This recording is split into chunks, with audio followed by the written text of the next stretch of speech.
স্বাস্থ্য বীমা নিয়ে আজ কথা বলবো। শুরুতে একটু হাঁসের বাচ্চাগুলোকে দেখাই। এই যে বাচ্চাগুলো পার হয়ে গেছে, কিন্তু বড়রাও কিভাবে পার হবে জানি না।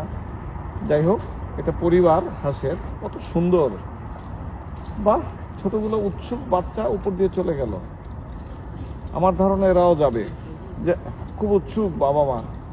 কোথায় গেল বাচ্চারা? সমাধান কি আমি জানি না।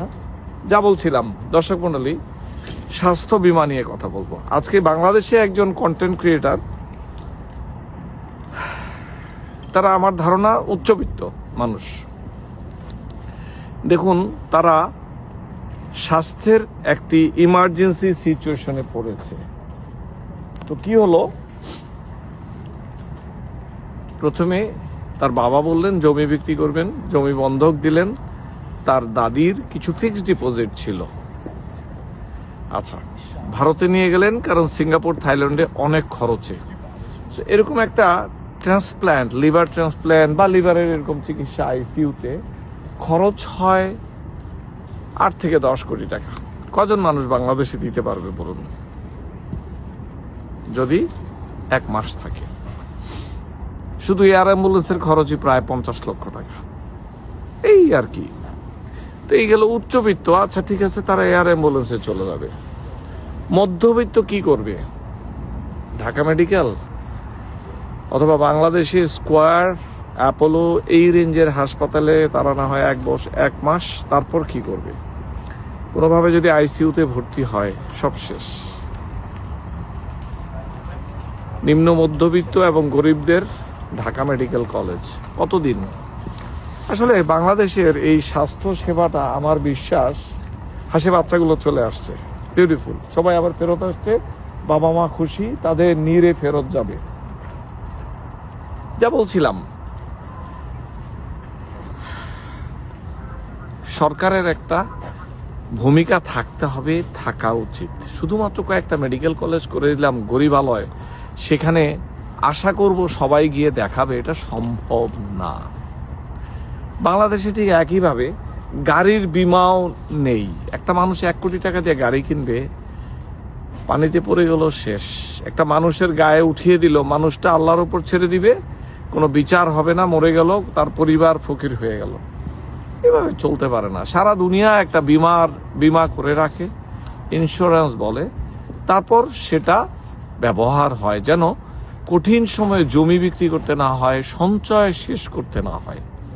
তাহলে কিভাবে হয়? যুক্তরাষ্ট্র বা পশ্চিম বিশ্বের এটা একটা সুবিধা আছে। পশ্চিম বিশ্ব প্রয়োজন হয় না, পূর্ব বিশ্ব যেমন সিঙ্গাপুরে পর্যন্ত এটা আছে, মালয়েশিয়াতে আছে।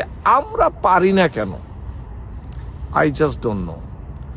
রাজনৈতিক নেতাদের এই জায়গাটায় দূরদর্শিতার অভাব। তারা বিদেশে থাকে, শেখে না কিছু, বিদেশে যায়, শেখে না কিছু, ইমপ্লিমেন্ট তো পরে।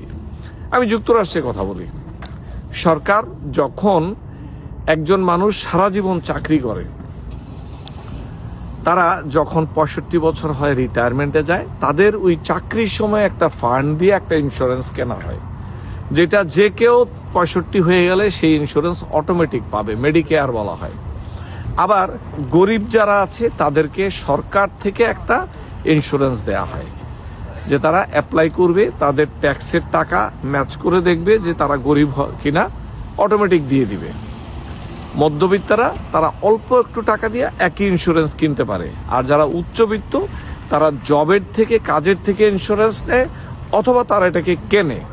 দিন শেষে একটা মানুষের সমস্ত অর্জনকে প্রোটেক্ট করার জন্য এই ইন্স্যুরেন্সগুলো করা হয়। ধরুন, আমার একটা দামি গাড়ি আছে, আমি গাড়ি চালাতে গিয়ে একজনকে মেরে ফেললাম, বা অঙ্গহানি হলো, সে আর কাজ করতে পারবে না, আমার ইন্স্যুরেন্স তাকে পে করবে।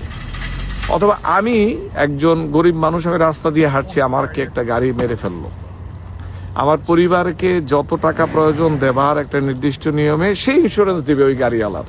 কিন্তু বাংলাদেশে দেখুন, গাড়ি রাস্তায় চলে, কোনো ইন্স্যুরেন্সের প্রয়োজন হয় না, কোনো বাধ্যবাধকতা নেই।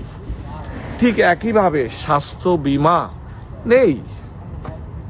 মানুষ, একটা পরিবারে কোনো রোগ হলে ত্রাহি ত্রাহি অবস্থা, যায় অবস্থা।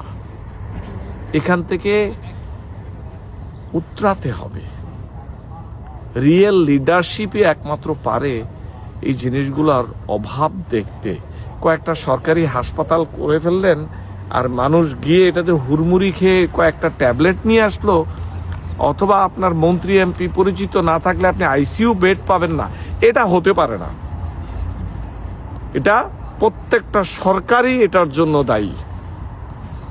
সময়টা এখনই, এগিয়ে যাওয়ার সময় এখনই। পরিকল্পনাটুকু করতে হবে।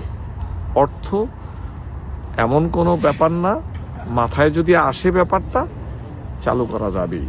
আর এভাবেই আমরা একটা সুস্থ জাতিতে পরিণত হতে পারবো। ভালো থাকুন। ডাক্তার ফেরদৌস খন্দকার, আসসালামু আলাইকুম।